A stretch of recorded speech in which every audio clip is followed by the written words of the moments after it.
Hi, East Hampton Library friends, it's Mrs. G.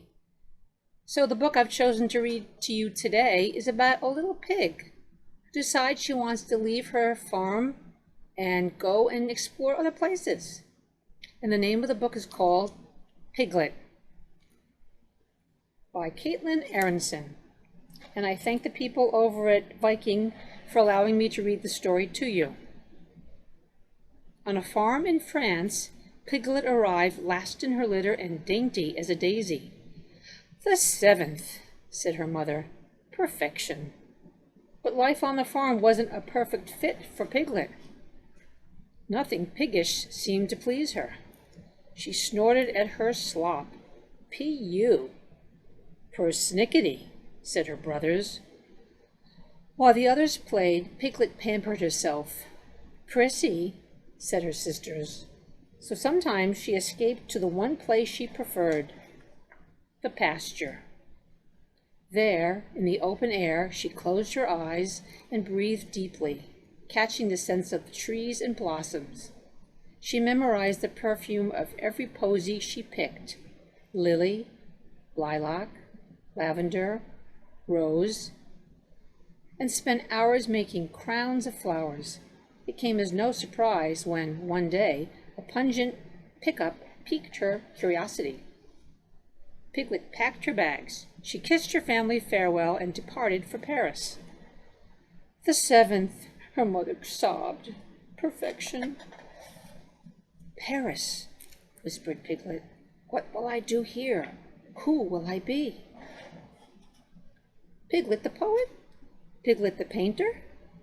Piglette the pastry chef? Perfectly pleasant pastimes, but Piglette sensed she had something more in store. That's when she happened upon the perfumery of Madame Paradis. Inside, the air smelled like a field of flowers. Piglette sampled. Peony. Primrose. Sweet pea. "And this?" asked Madame Paradis. Honeysuckle," said Piglette. "Ooh la la, you are just the snout I'm looking for, my petite," said Madame Paradis. "You start work tomorrow." The perfumery became Piglette's paradise. She learned every fragrance by snout. She knew which ones could pep you up, calm you down, or even make you fall in love. Madame Paradis threw important parties with poets, painters, and pianists. They brought presents and pastries. They pampered Piglette like a princess.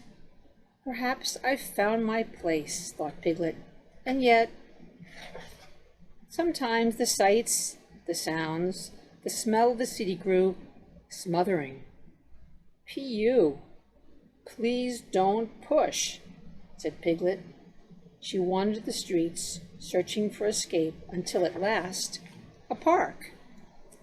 There in the open air, Piglette closed her eyes and breathed deeply, catching the scents of the trees and the flowers. A strange wind whispered from far away. Whish! Came whiffs of grass and mud, horse and hay, the countryside. Piglette pictured her mother, 3 brothers, and 3 sisters. Tears trickled down her snout, one for each of them. 7, she sighed. Perfection. Piglette packed her bag. She pecked Madame Paradis on her cheek. "It's been heaven here, but I have to go home." Soon the long-lost fragrance of the countryside hung all around her. "My Piglette!" cried her mother. Her brothers and sisters came running to greet her.